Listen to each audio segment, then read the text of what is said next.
কাছে বাধা দিয়ে ডাল ছাল এনে সেই ডাল ছাল রন্ধন করে অতিথিকে সেবা করাতে, না এই কথা আমার বিশ্বাস নেই। তোরা সত্যি এমন সময় বলছেন, হে প্রভু, যদি আপনার বিশ্বাস না হয় তাহলে আমি প্রমাণ দিতে পারবো। আমি কেমন করে ডাল চাল এনেছি, কেমন করে আমি আপনার প্রমাণ দিতে পারবো।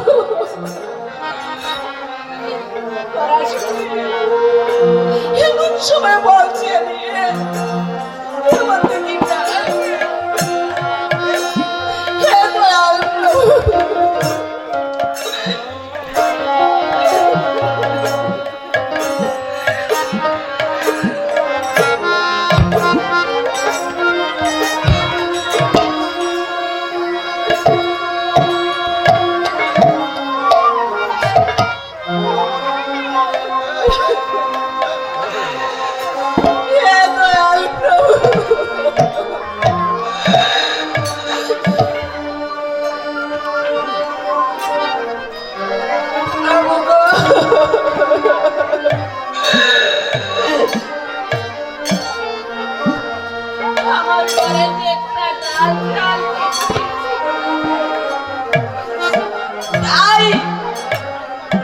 আপনি আসার পরে আমি কি করব? কি দিয়ে আমি আপনাকে ভোজন করাবো? তাই আমি নগরে বের হচ্ছিলাম ভিক্ষার জন্য, কেউই আমাকে ভিক্ষা দিল না, সবাই ভোট করে তাই আমি আমার প্রাণ জলের মধ্যে বিসর্জন করব বলে আমি জলের দিকে রওনা দিচ্ছিলাম। হঠাৎ করে দেখতে পেলাম ওই রাস্তার ডাল চাল দিয়ে একজন মোদি মহাজন দোকান পাতিয়ে বসে রয়েছে। এমন সময় আমি ওই মোদি মহাজনকে অতি বিনয় করে, মোদি মহাজন আমাকে কিছু ডাল ছাল দাও। মোদি মহাজন আমাকে ডাল ছাল দিলেন না, উনি বলছিলেন পয়সা ছাড়া আমাকে ডাল ছাল দেবে না। বলছেন আমার স্তন কেটে যদি আমি বাধা দিতে পারি তাহলে উনি আমাকে ডাল ছাল দেবেন।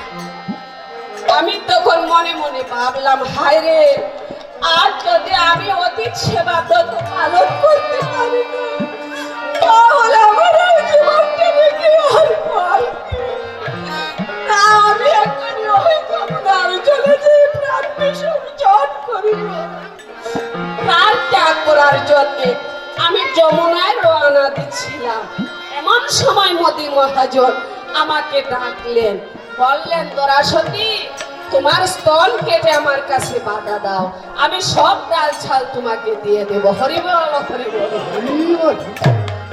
তাই এমন সময় আমি মোদির কাছে আমার মনের আনন্দে আমার স্তন কেটে বাধা দিয়ে ডাল ছাল এনেছি। সেই ডাল ছাল রন্ধন করে আমি আপনার সেবা দিয়েছি। এমন সময় শুধু গৌর ভক্তগণ, এই যে বলছি অতিথি ঠাকুর, উনি কিন্তু অতিথি নহে, উনি হয়েছেন একেবারে পূর্ণ ভগবান। একমাত্র ওই দরাসতিকে পরীক্ষা করার জন্য অতীতের রূপ ধারণ করে ওই দরাসতির গৃহেতে এসে আগমন করেছে। গৌর হরি বল, হরি বল।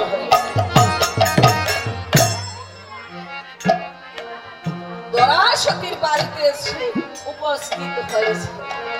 তাই যখন এই কথা বললেন, অতিথি ঠাকুর বলছেন, দরাসতী, এবার তুমি আমাকে তার প্রমাণ দাও।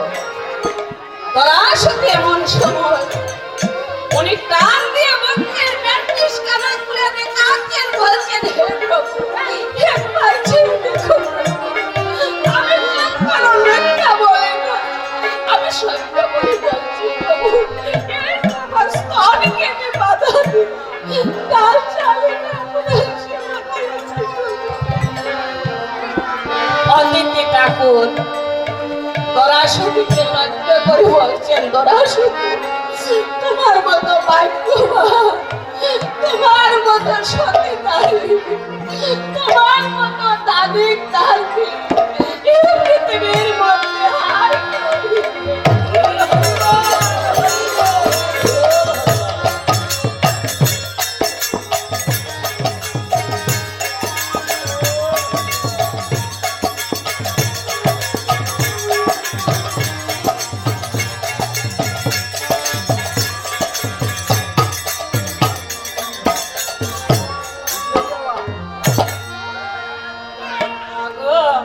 অগদরাসতী, আমি তোমাকে আশীর্বাদ করলাম।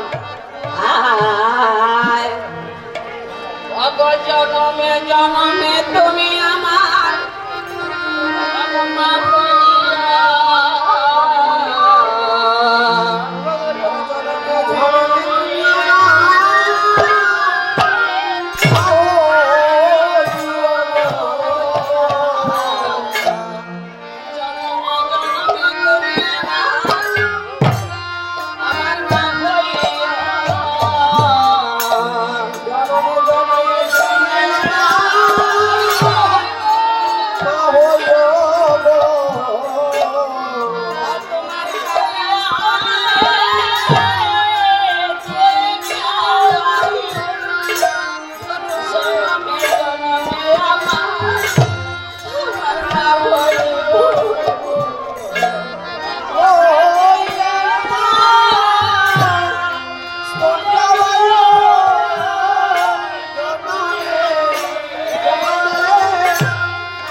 ঠাকুর করেছেন কি তিনি অতীত রূপ ছেড়ে দিয়ে নারায়ণ চক্র ধারণ করিয়াছেন। গৌর হরিবল।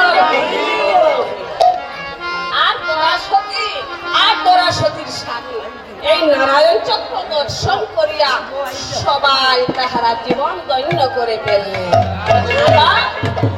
আকুল প্রাণে শুধু স্তব স্তুতি করিতে আরম্ভ করেছে। নারায়ণ নারায়ণ